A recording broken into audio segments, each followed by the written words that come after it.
First and foremost, thank you for joining this webinar.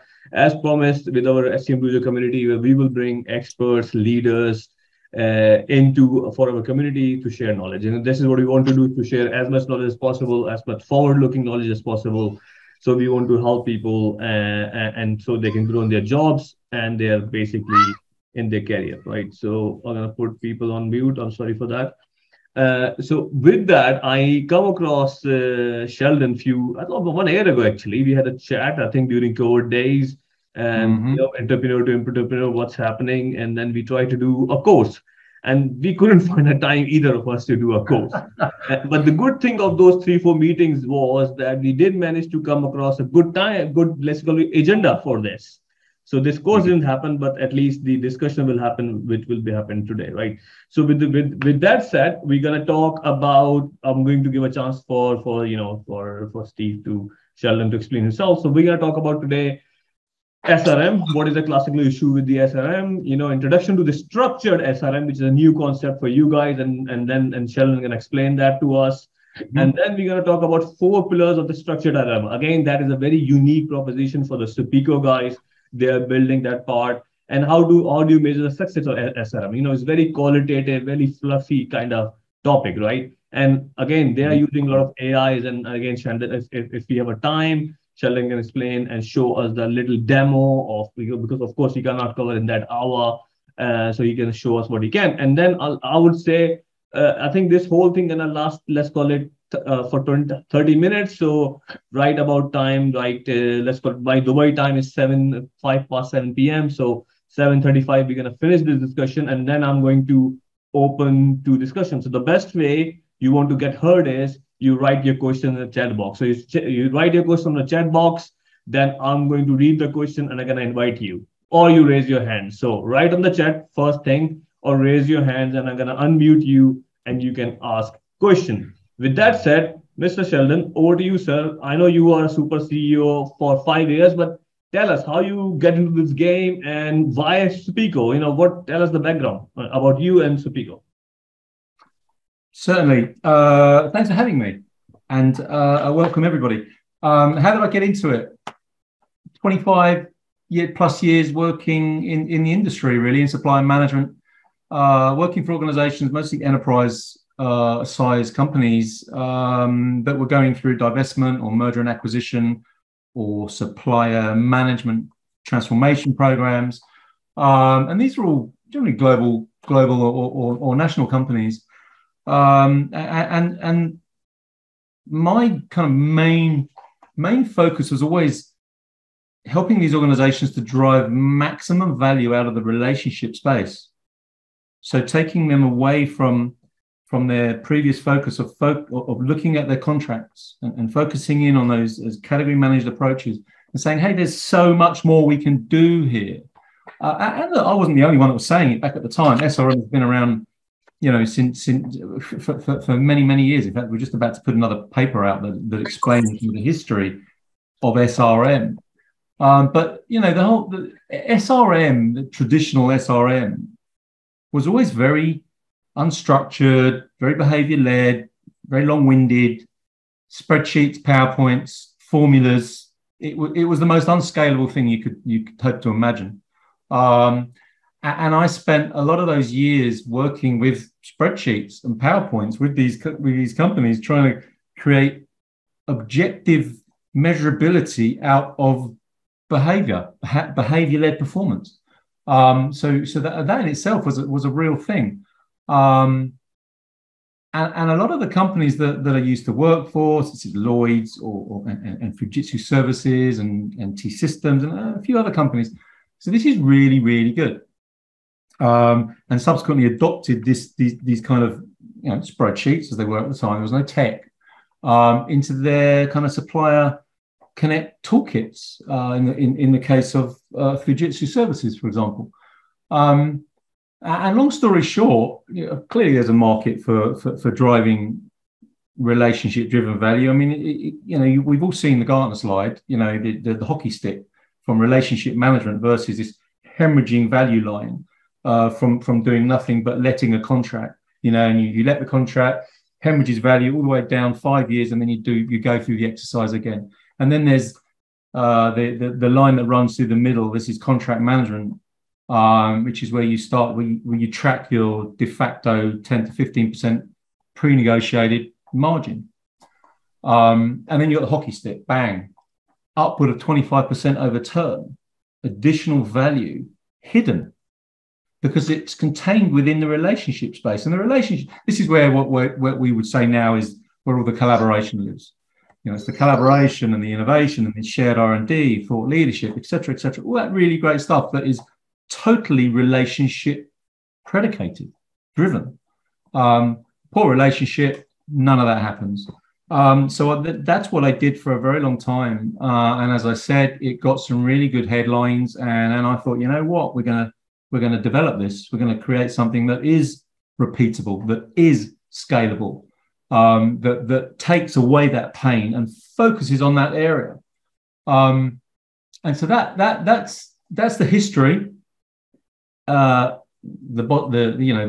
potted version, and that's kind of how Suppeco was born in the first instance. It was a case of just thinking there's got to be a better way. It was essentially born of my frustration of the old norm. I hesitate to be the new norm because I still don't know what that is yet, but it was definitely born of my frustration of the old norm. Yeah, but did you see anything like you have to go through some kind of change management before we jump into this whole approach of structured SRM, right? I think your frustration is valid and clear, but you're basically talking to the classical people who thinks SRM is all about relationship. Let's go and watch a football match. Let's have a bit of beer in a bar kind of thing. So I mean, just expand on that a bit. It still can be all of those things. It still can be. It's about relationships at the end of the day. But look, the relationships are. So let's get into more of the kind of structure then. So the relationship is, in my view, the kind of the center and the enabler of everything. If you get the relationship right, it informs a better risk position, for example. So it's the center. It's the center of everything. But typically, by definition, relationships are, as I said, they're unstructured. And relationships, just like those in our personal lives, they need structure and they need boundaries. Otherwise, they become dysfunctional. And if they're dysfunctional, very, very difficult to do anything with them. You start talking about KPIs. You can't start deploying KPIs against a dysfunctional area that's akin to kind of nailing the proverbial jelly to a wall, because you're not going to get any information out. And that's typically how SRM was, which is why over the years, CPOs and just to come in, I've worked with organizations where the CEO, I'm not going to start naming organizations, but where the CEO called all of the suppliers a bunch of bandits. And that's the message that flows downhill through the organization. It's very, very hard to fight that. So first of all, it's very important to get endorsement from the top. Very, very important. Because if you don't, you're kind of pushing rocks uphill as far as I'm concerned. But yeah, so let's get back onto this structured thing. So we know that relationships are dysfunctional. So what we said was we're gonna create a structure within the relationship space. We're gonna break it down into components. So we said every relationship, it doesn't matter what it is, what you're selling, what you're buying, how much of it, or where it is, or how many people are involved. You can break every single relationship down into 4 main areas, very, very high level. And it's meant to be. But one is relationship, one is commercial, one is project, and one is service. Okay. You'll have every engagement has a relationship space where you would typically see some of your softer type skills, shall we say, or components, such as innovation, shared R&D, collaboration, flexibility, commitment. The list goes on. In the commercial space, you would see your finances, your procurement activities, the facts and figures of your procurement deal, shall we say. Projects may be where you are running projects, could be projects or service lines, and that typically looks at the efficiency of service delivery within a project. And then in the service space, you've got your it could be BAU service performance management, again, service delivery management. These are very, very high level, but we've created a high level infrastructure for every single supplier. So as soon as you add suppliers onto our platform, out of the box, they have a default infrastructure. You don't have to change any of it. And every single one of the components, and you'll see this in the demo, every single one of the components that sits within the 4 pillars represents a frictionless community for stakeholders to collaborate and talk and add documentation and add barometers and levers and KPIs, run secure chat, invite other suppliers into a collaboration. So this is not about bilateral collaboration, which is very important. And there are different forms and shapes of bilateral collaboration within that setting. But this is beyond that. This is about going deep into supply chain, as we know. It's also important to note, though, that we talk about supply chain and the ecosystem, because a lot of the time there is no supply chain per se. It's more of a customer that is encircled by, if you like, managed service partners, without a supply chain hanging off the back end. These are your big 4, for example. But interestingly, those types of relationships, customer and big 4 managed service SI, if you like, they often contain the most potential for driving relationship-driven value, because they're all about driving collaborative innovation. That's what those relationships are. That's their essence, those SIs. That's the introduction to how we structure 4 pillars on our platform. Right. So when you talk about the 4 pillars, which is like relationship, projects, commercial, and service, how you come about those 4 pillars, right? So maybe you can expand a bit more. Because in the relationship space, which is, you have a 1 pillar called relations, so that's probably clear. But then you added projects, commercial, and service. Why the other 3? You need to start by creating a taxonomy for the engagement. Okay. You need to be able to get objective. You need to be able to break things down into bite-sized components. First of all, it breaks things down in areas of relevance. As I said, in the relationship space, you would typically see those types of things. Once those components sit within that space, you can move them. But once they sit within that space, you can then drive any number of additional KPIs and levers and barometers into those components to measure performance against them. So typically in the project space, for different customers do things in different ways. We've got customers that are using that manage merchandise supply chain, and so within the project space, they have suppliers that have added, because suppliers have access to the platform as well. This is all about creating reciprocal access to the platform, which is another, which we'll get into later. We get into some of the values of SRM, and we start looking at preferred customer status, preferred supplier status, and customer of choice. And all of that is about creating an equitable place for suppliers and customers to come together to collaborate in a measured and objective way, where complete transparency is afforded to all parties. Controllable, of course. As a customer, you can choose to close things down and go lock shop if you wanted to, or you can open it up and give ownership to your partners and suppliers to score KPIs, to receive calls to action for different activities and things that happen on the platform. Sorry. It's all right. So yes, what were we saying? So we have, give you an example of the project space. So we have suppliers, customers that have added suppliers into the project pillar, where they are producing merchandise for different customer campaigns. So you've got different types of suppliers, whether food produce, bottles, you name it, garments from different factories around the world. And they've set up product lines within project space. And then within the relationship space, they've set up their social compliance and their legislations and audit requirements in the relationship space. You can also set that up within the project space. You can collaborate over the delivery of said products. You can put KPIs and audits and put all of the checks and measures, add them all into the project space, or you can add them in to the relationship space, compliance KPIs, different metrics, etc., etc. So there's so many different ways of creating this infrastructure.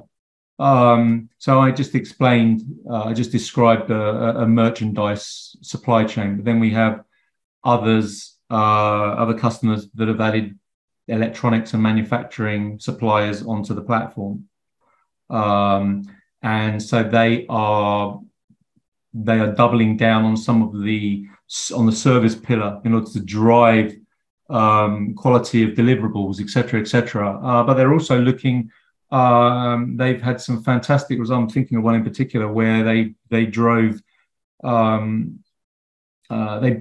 customer benefited from shared research and development on the part of this supplier. A supplier was looking for different ways to innovate to attach chips, still available chips, microchips, semiconductors, onto wafers, onto boards, and that innovation was passed straight through actually to the customer, not out of the goodness of the supplier's heart, obviously, but by way of driving longevity in the relationship, because their view is that it comes back.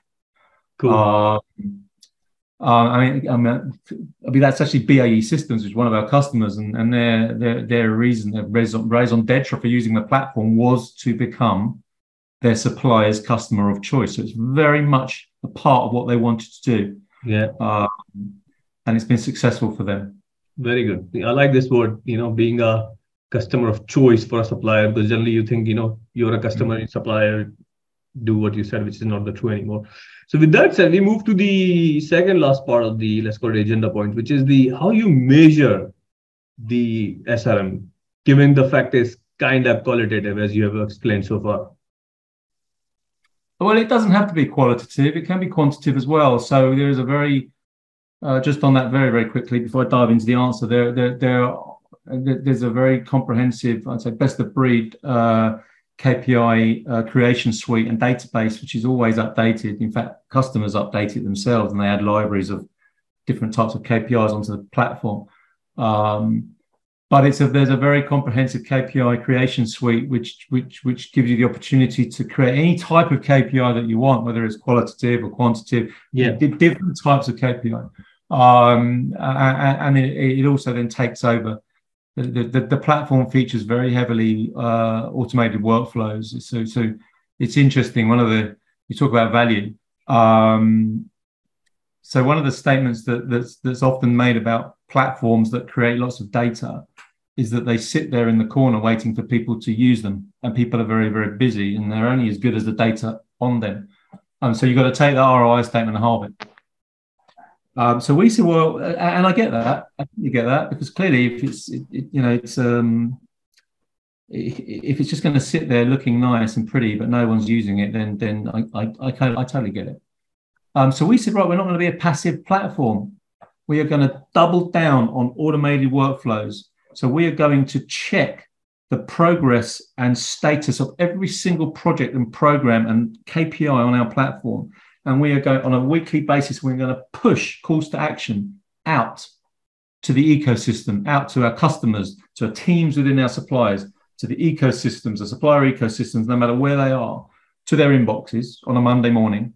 It's a call to action dynamic report, which means they don't have to go looking for data. The data follows them. It's live data. It's tracking how their projects are doing, what they're doing, et cetera, what's about to fall off a cliff, which audit compliances are about to go, are about to go non-compliant, etc. And it pushes it all out to the ecosystem with a view to ensuring the plates keep spinning. You don't have to go looking for your data. the data follows you. So that's one big value takeaway that we have found to be very, very, very popular. And that includes, as I said, that's not just the customers, that's by giving supplier ecosystems ownership of what's going on the platform as well. So, I mean, the way I understand KPIs, in supply chain procurement, when you talk about DPO, DSO, inventory on hand, on-time delivery, cycle time, they are very much like you can measure it from the baseline and how you're improving it. So again, if I said, tell me one or two KPIs where you measure the performance that your SRM is improving because of Suppeco, I want to see in the KPI. So give me a definition of that KPI maybe. So let me give you an example. So one of the big wins through, again, this is through Suppeco as a modern SRM platform, is that it does everything live in real time. It doesn't do static data. And as a digital platform, it therefore vacates the need to kind of bolt onto a legacy governance process. So we can track savings through radically reducing or almost removing time to action. Okay, I like this. Bringing it down to instant. And not only that, time to action and then time on task. Because everybody, the community that you've created within your project spaces, have all got access to the platform. And not only that, the platform doesn't sit there waiting for them to come find their work. It sees that there's been an update. It sees that there's a requirement. It sees that there's a project, there's a deliverable that needs addressing, and it pushes that out to them. So again, removing, with a digital platform, there is no need to work to a legacy governance regime. It's outmoded. It's yesterday, very, very yesterday. Everything needs to be done. Everything can be done, can be tracked in real time, wherever you are. And so that has an instant saving. McKinsey have done a really great study on this called Shifting the Dial, and it talked about the savings that are possible in this exact way. And they've got it down as 3 to 10% incrementally on an annual basis through that specific performance measurement. And then on top of that, you've got the time on task as well. That's 2 KPIs for a start that I would absolutely say are very, very, very, very important. Time on task and time to action is great. Just you measure how quickly you are saving and progressing. With that said, what we are super interested here is to see a bit of your product and how you are using AI into this structure. So you are allowed to share your screen. I've given you all the access. You got time as well. So take 5 minutes, 10 minutes before. I was going to say, how long have we got? 10 minutes. You are the boss. Take 10 minutes. All right. Let's show your magic. Surprise us. Let me, before I start sharing, let me make sure things are tight at my end. Yeah, you need to stop sharing your news. Your dodgy website. Yeah, close them. You want to see more messages this time, for sure. All right. When you're ready. I'm doing it.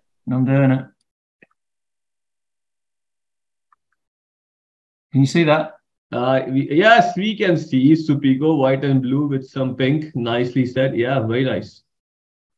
So the first thing I should say about this platform is that it's not like using spreadsheets. Okay, let me try and move that down there out of the way. Thank you. It's not like using spreadsheets. One of the things our customers have said to us, BAE said it themselves in the early days, it's not like using spreadsheets, is it? It's not like using SAP, they said. It's easy, it's intuitive, we can get where we need to get very, very easily. Now, this is an illustrative production demo. So the data is not real. That's a given, really, isn't it? But I thought I'd say it anyway. So I'm just going to dive into one of the suppliers. This one's called 𝐦𝐤𝐤. Straight away, you can see live data. Everything on this platform is live. This platform does not need to be intrusively implemented. It will work as an on-demand platform with no need to plug it into anything if you want. Having said that, it's an API-first Azure native cloud platform. and is an API pincushion. In fact, we've got a so it could be linked to any SAP or any other ERP systems, correct? It could be linked to SAP or Oracle. Yeah. I mean, we. Sorry, 1 minute. There's some noise. I don't know who is that. Ajay. Okay. Yes, that's all right. It's gone. Yes, it can be linked to SAP or Oracle. In fact, we've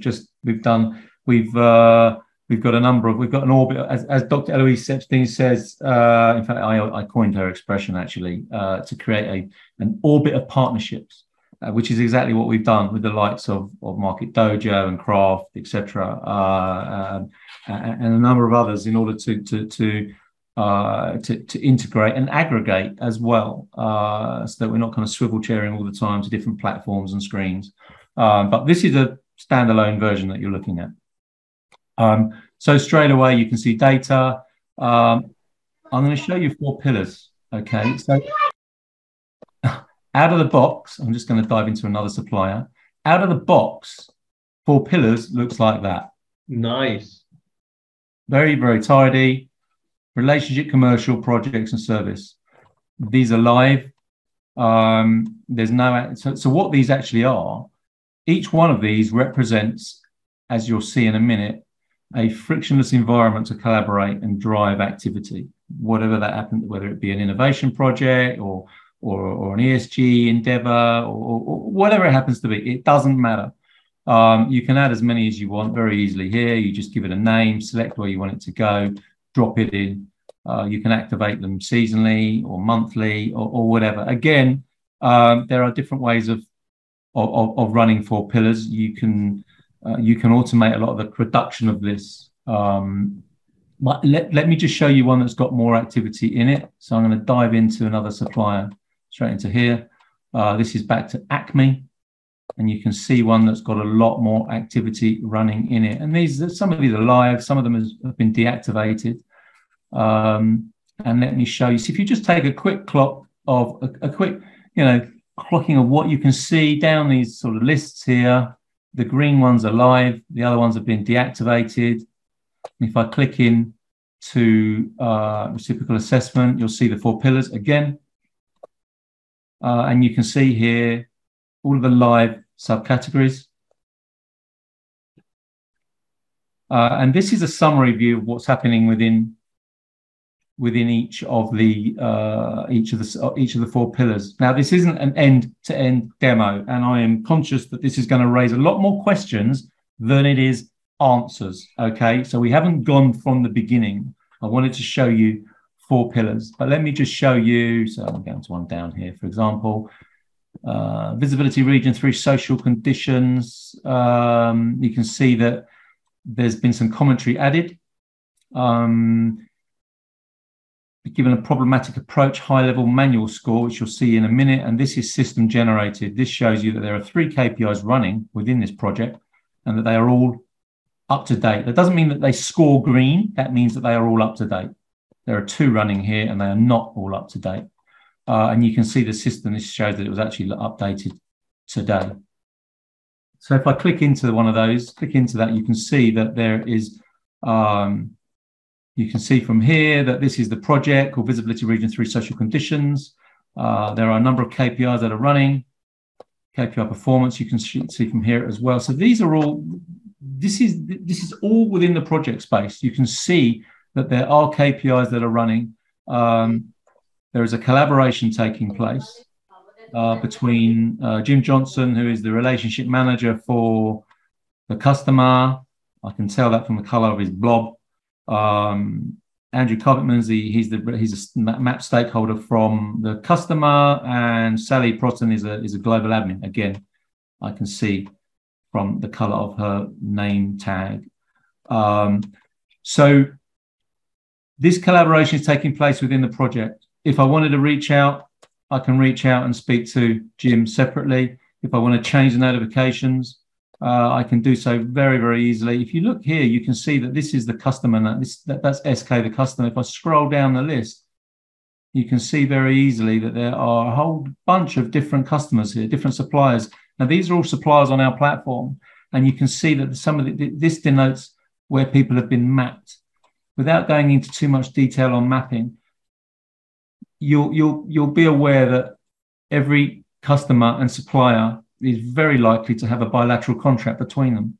And that bilateral contract is likely to contain sensitivities around IP, commercial, whatever they happen to be. It's going to contain certain sensitivities. So it's very important. Although we've created a collaboration platform that, as you can see, can very, very easily bring people in. These are all people that exist on the platform. And you can actually bring people in that aren't on the platform at all. You can just select where you think they work, or if you think they work somewhere else, you just put their name in. In fact, let me do it. So if I haven't used this one before.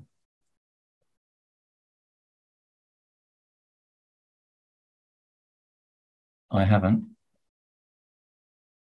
So I'm bringing Johnny Smith in. I've gone with the wrong one. And it's just told me I've done it the wrong way as well, which is good. So there you go. I want to bring Johnny Smith in. Johnny Smith is a consultant. He's a lawyer. He works for a survey company. I really need his input on this ESG regional improvements program. So I want to bring him in, but I don't want to bring him in and have him go through the process of setting up accounts and all the rest of it. And this is a very, very real challenge that a number of customers have said. We want to bring people in to validate things, to look and to make assessment, but we don't want to have to bring them into the organization. It's long-winded. We just don't want to do it. We want to be able to bring them in and then switch them off. This is an important point. So what I mean by that is, so you do the RFQ, maybe you are trying to, explore a bit about the supplier, but you don't want to go through the hassle and set them up like do the supplier registration and set them up like a supplier. So you can bring them in without doing all that, correct? You can bring them in as a guest without having to do all of that. Nice. Very important, but only a guest into this collaboration that you can see on the screen. So I've put his email address in. It didn't find him, so it's asked me to put. If it had found him, as you saw it sends me up a message, and the message depends on the error that I've made.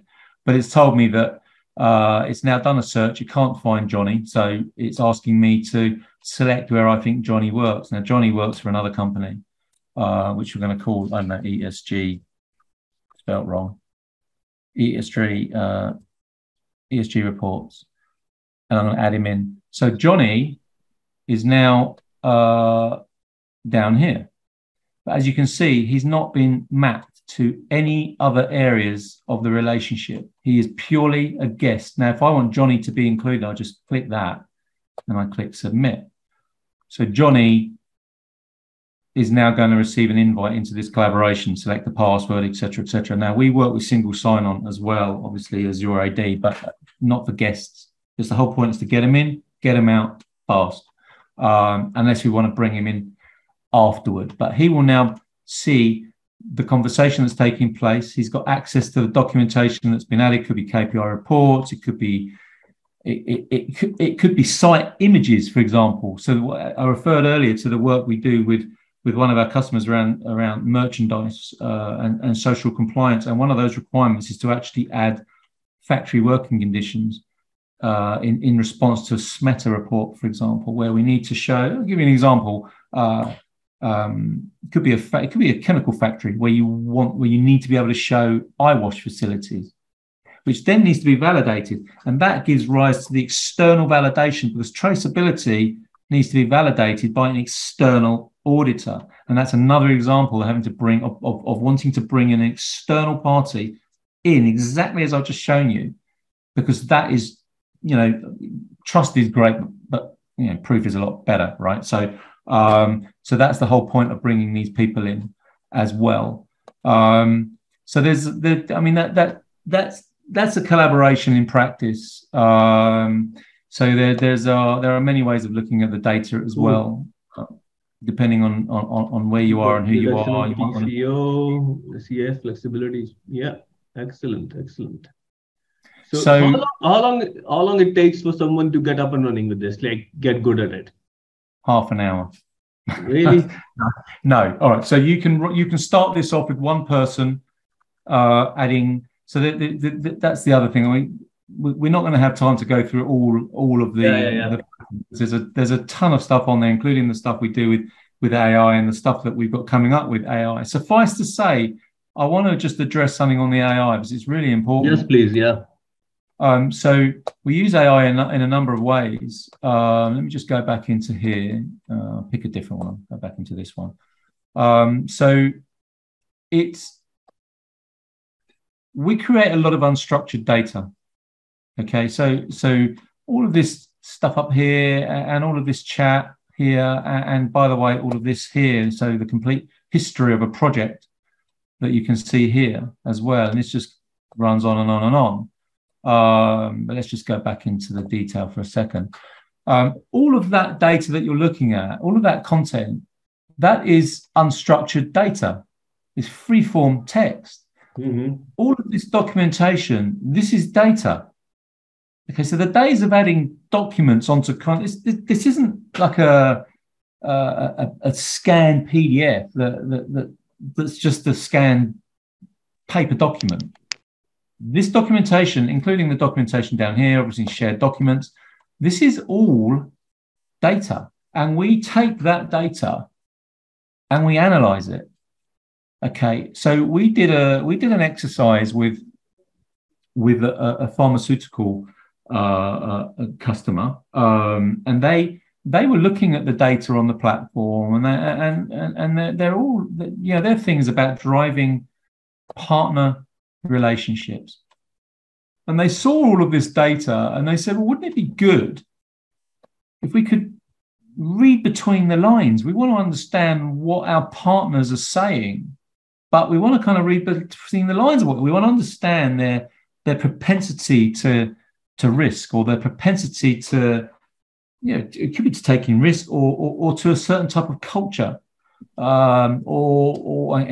We've just went through a session with Corning in the US, who we've got a long-running relationship with. We were on these bi-weekly traction calls with Corning, which is really good calls. And they started looking at the possibilities of using the tech to help understand the nuance in negotiations. Mm-hmm. By tracking. Because what we use is we actually use something called psycholinguistic AI and psychospatial cognition, and it takes all of the text, we give it a context, and then it looks for the meaning. It's very clever.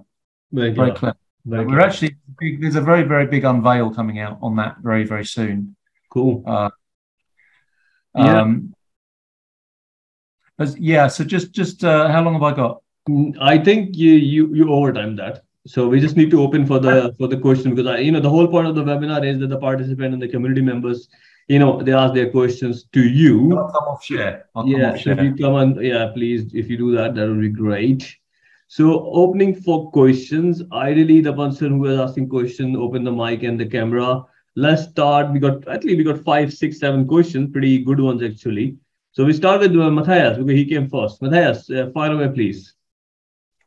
Yeah, well, I was a little bit early maybe with my question, but how does it relationship management relate to the whole system? How do you define relationship within your system, and how do you define trust within your whole platform? That's a very good question. So you can actually create. There are already a number of KPIs or different levers that we can physically select within the platform to measure examples of trust. So, for example, I'm going to give you a very easy example that comes to mind. You could deploy different measurements that ask for instances of referring to contract, or instances of collaborating intergroup for wider betterment, for example. There are different KPIs. In fact, there are many KPIs on the platform that you could actually select that refer to trust. One of the other big areas for us is that, and this has been said by customers, that it's given their suppliers a voice. It's given their suppliers a voice. And one of the things that a specific customer noticed is that there were certain suppliers that that seemed very kind of reticent in coming forward and telling the customer that they were doing something wrong.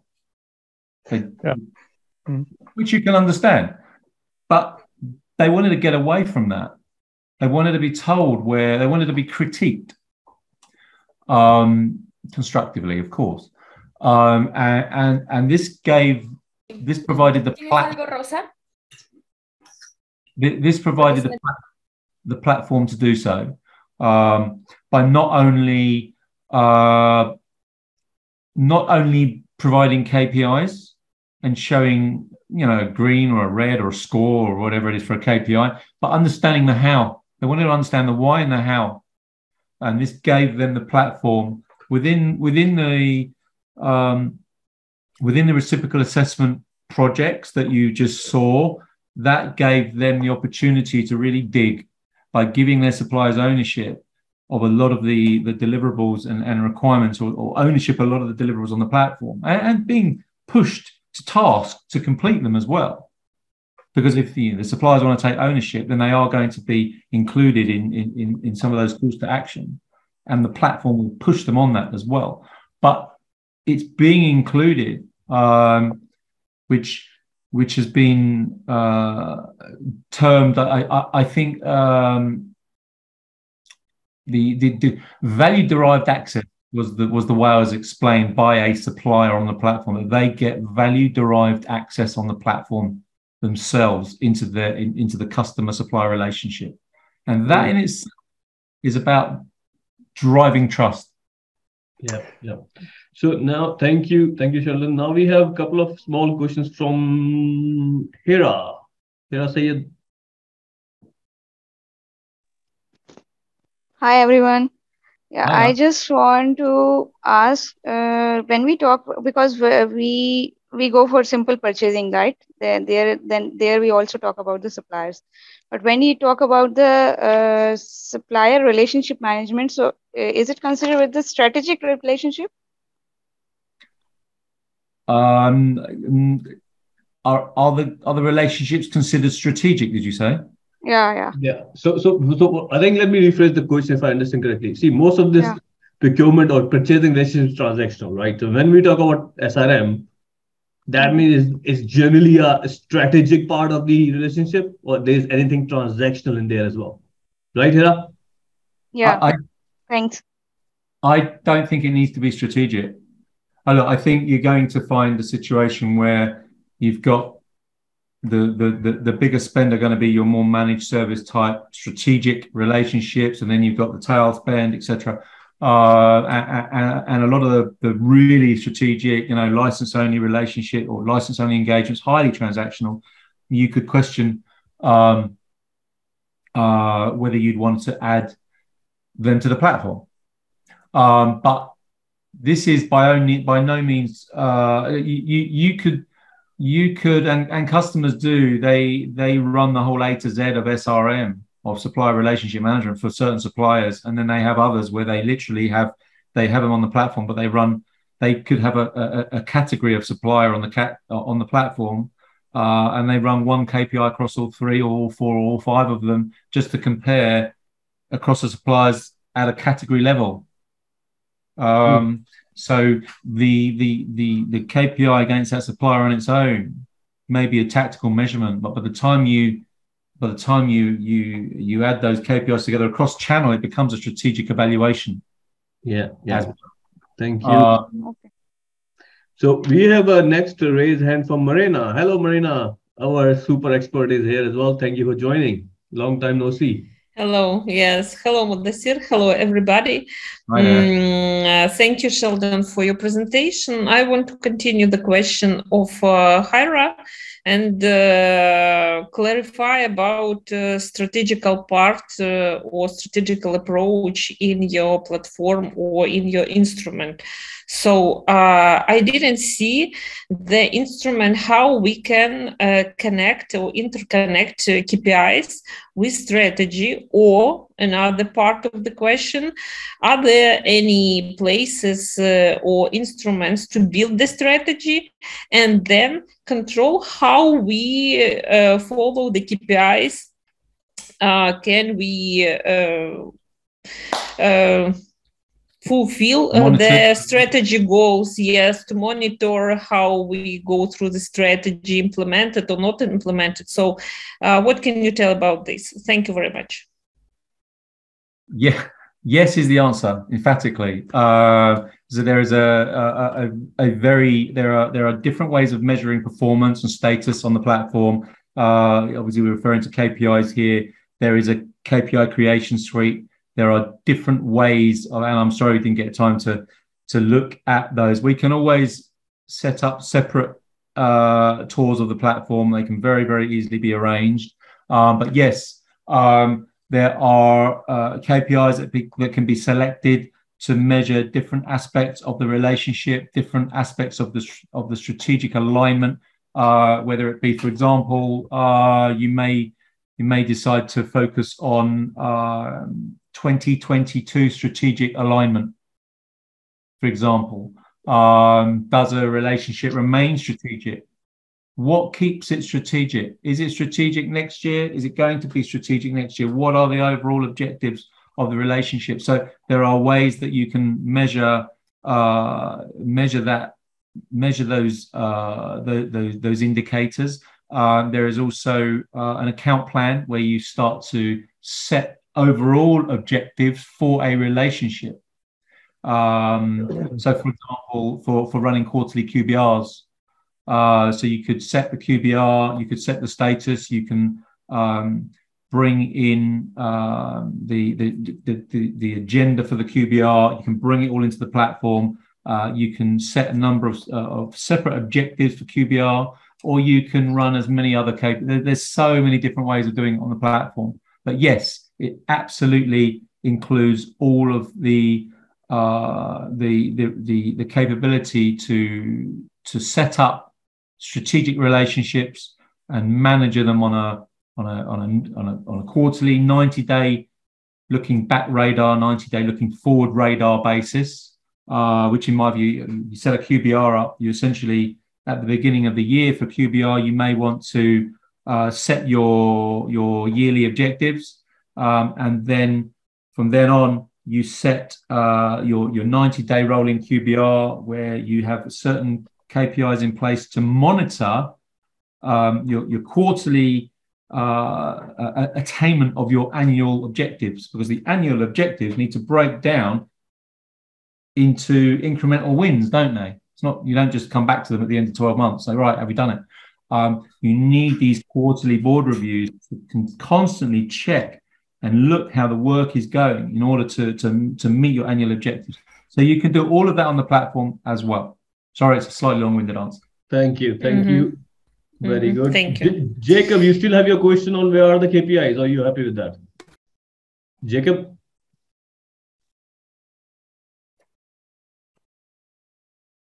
Jacob had the question, but I think he left. Or he's there. I don't see him. I think he just left. Then we have Aya. Aya have a question about projects and pillars. Hello, Aya. Hello. Hi. Okay, so I actually have two questions. So the first question is regarding the pillars. I was asking basically regarding the project's pillar, what would be the best way to include the supplier in a project, or how can this be done in an ultimate way? Like, for instance, do we include them in the brainstorming part? How is it managed in general regarding the project's pillar? And the other question is more about the platform. So is it a two-way platform? Do the suppliers see what's going on it or not? So before Sheldon, you answer, Aya, where are you located? Egypt. Egypt, nicely done. Okay, yeah, Sheldon, please. Okay. So the first part of your question, you can invite you can create teams on the platform. You can create as many teams as you want for different projects. So you can create an unlimited number of projects within the project or service lines, subcategories, whatever you want to call them, within the project pillar.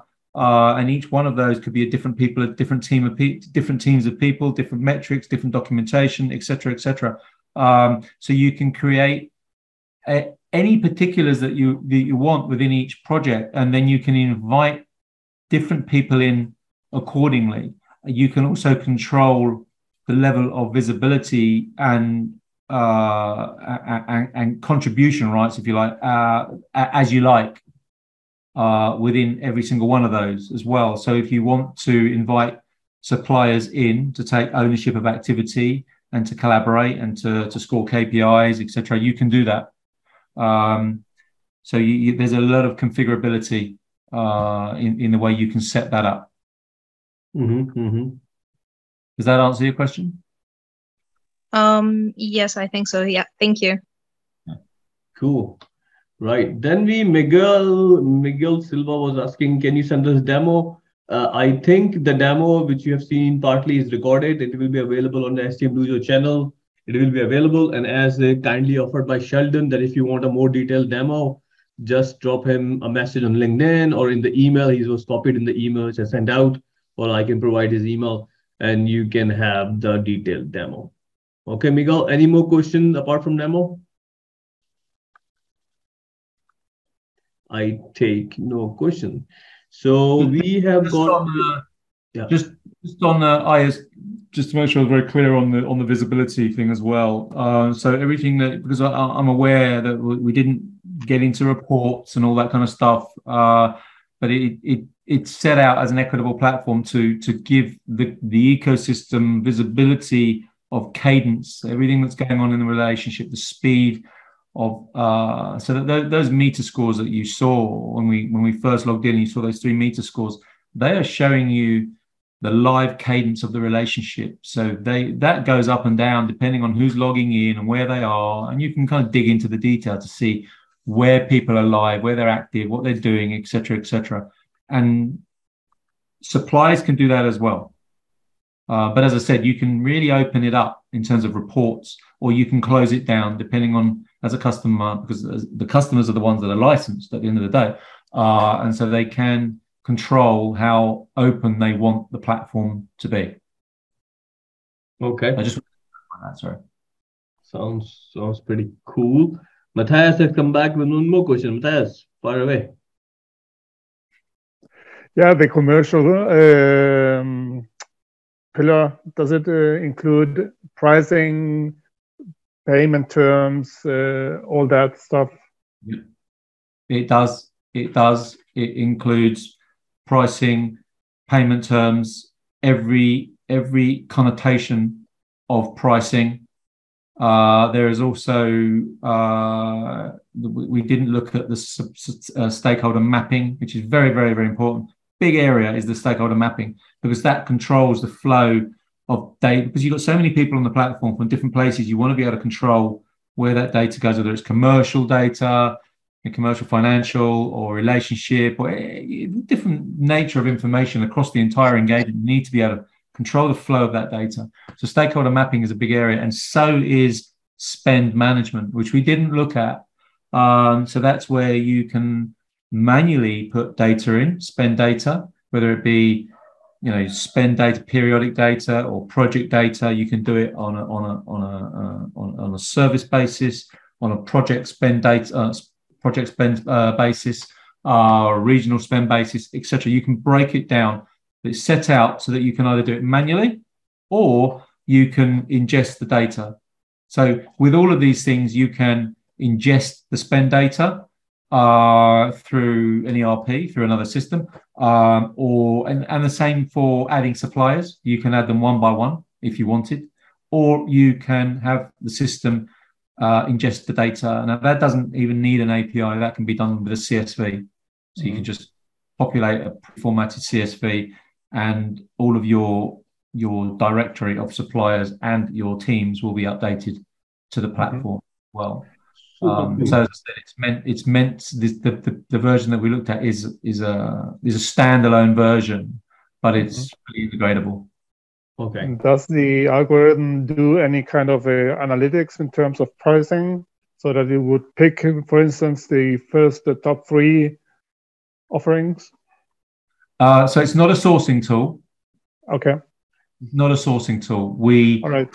Partnerships for sourcing. Now, that I will say that from the outset, it's not a sourcing tool. It is a best of breed collaborative relationship tool. It's a collaboration for the ecosystem. Okay, all right. understood. So Thanks cool. very much. Sorry, Matthias, I have to stop you. Apologies for that, because I literally have a flight to catch in 2 hours. So I need to finish this call in 2 minutes. But I have two hands from two top ladies, Marina and Aya. So Marina, you got one question, and Sheldon, you got 1 minute to answer. Same with Aya. Marina, you go first. Yes, I'm very quickly. Sheldon, you started with relationship, and I want to finish with the topic of relationship. So you mentioned that you qualify and measure the quality of relationship with the data of workflow in the system. So does it mean that you evaluate the relationship only with the workflow, how much time you present with the system, or how much time you work with the system, how quickly you reply, react on the request, etc., etc., or you include, for example, negotiation plan or any other aspects of a relationship with suppliers, for example, maybe some evaluation of the suppliers, auditing suppliers, etc. So can you just tell me what you include in quality of relationship KPIs? So the way the system works is the algorithms will look for all of the KPIs, anything that you deploy, it will take into account. It will also take into account the cadence of the engagement, and it will take into account the quality of the information that you've provided. So if you've gone through the system and you've just added one word to each area, it will mark you down because it knows that that's really not any good to anybody. So it looks for the quality of data, the quantity of data, it ages the data as well. Very, very importantly, everything on the platform, everything that you do in terms of data is very valuable. So yes, we take all of the KPIs, all of the cadence of the engagement on the platform, and the quality of the data. All of that information is aggregated. Okay, it means that it is like dashboard for all data you want to put in and visualize and analyze this data in one place. Am I right? Correct. Yeah. Okay, that's cool. Last one is Aya. Thank you. Aya, you have a question? Thank you. Yep. So my question is more about the future, or how we see the platform evolving. So would we be able to say, for instance, that we can use this tool in the future as a replacement to contracts and agreements with the suppliers, as a way to make these happen in a virtual way, for instance, or something like that? That's a really, really interesting point. And I'm going to point to, I think there's a lot of change where contracts are concerned, not necessarily in terms of replacing contracts, but the relationship space, the relationship space, the value in the relationship space is becoming increasingly hard coded. The more objective it becomes, the more it's being relied on, quite rightly. So that in the past, it was very woolly and subjective and was kind of deferred in favor of a category spend. Everything was cost driven. But the more and more time goes on, the more reliant we are on relationship driven value, because the contracts aren't delivering, because we're going into a recession, business is dropping, pre-negotiated margins are diminishing because they are factored into their pre-negotiated 10 to 15% margins, which means we've got a reliance on what happens up there in the relationship. And now it's becoming so substantive and trusted that it is becoming, by default, contractually a contractual commitment. So yes, how that ends up yet, or how that evolves yet, it's still a moving feast, obviously. But it's a very, very interesting area, because the relationship space is becoming increasingly hard coded, increasingly critical as part of meeting the value targets. That's happening now already. It was the BAE head of procurement that said it himself. We need to find better ways to meet our value targets, because category spend, category approach is not going to do it, not in these new turbulent times. Yes, and I don't really have time to give an example. Do I have time to give one quick example of where this is? You can. since you're the guest, you can. So I may as well use COVID as an example. There is a supplier on the platform working for the customer, providing services into a government service desk. And during COVID, as we know, when it was really, in the early stages of COVID, there were two service desks with one person going down with COVID in each one, which at the time was catastrophic because both units had to close overnight. Because if you remember, that's exactly how it happened. Someone got it, they vacated the building. But this was a government service desk, which had to carry on. So overnight, they had to establish working from home conditions, equipment, etc., all the setup for these service desks. And there was no contract there was no contract to cover such contingency. And they didn't want, and this has been in the news recently as well, you might have seen, they didn't want to invoke a DR, a disaster recovery. They didn't want to do it because of the other implications of doing so. So they had to fall back on the relationship, on the infrastructure within the relationship that they had on our platform, I should add, in lieu of a contract which was completely non-existent. And we were able to provide, and there's some